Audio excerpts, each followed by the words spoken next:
জঙ্গিবাদের পৃষ্ঠপোষক।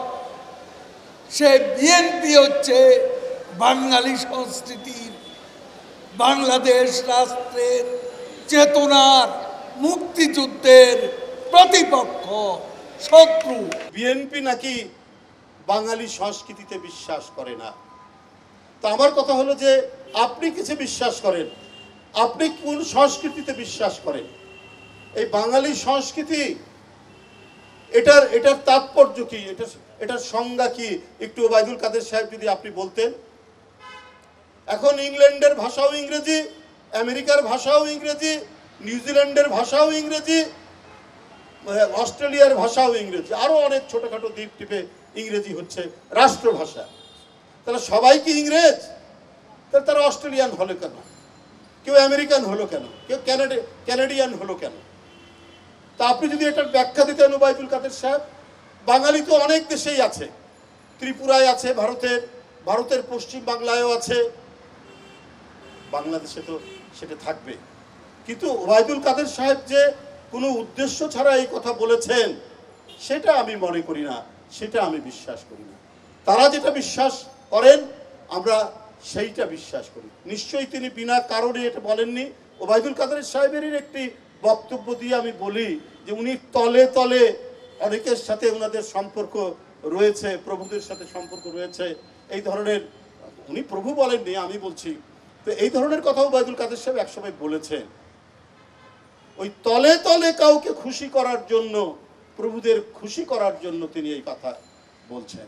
বন্ধুরা, যার কারণে এবারে রমজান মাসে আপনারা দেখেছেন এই সরকারের টার্গেট ছিল ইফতার পার্টি।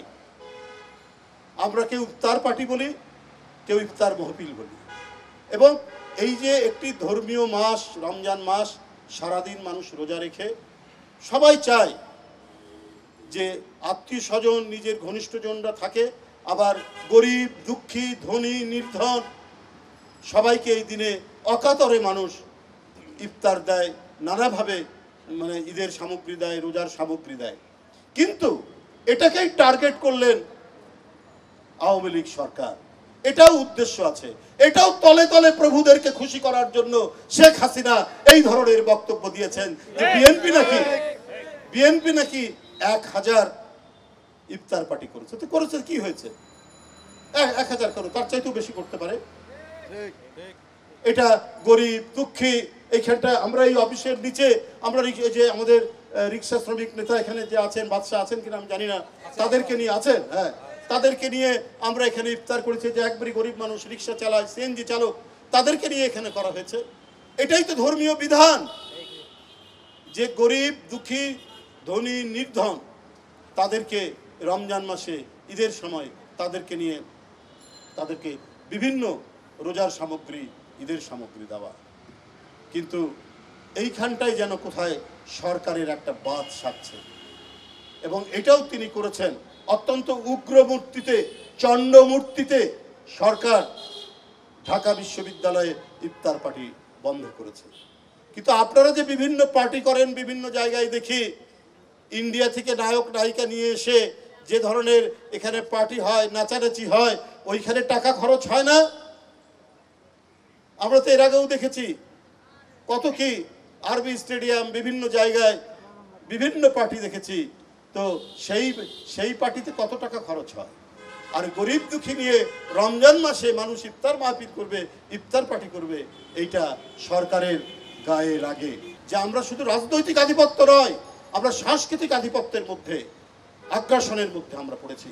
আমাদের দীর্ঘদিনের কৃষ্টি, কালচার, আমাদের দীর্ঘদিনের আমাদের ভাষা, আমাদের শব্দ, এটাকে বদলে দেওয়ার অনেক প্রচেষ্টা চালানো হচ্ছে সরকারের পক্ষ থেকে।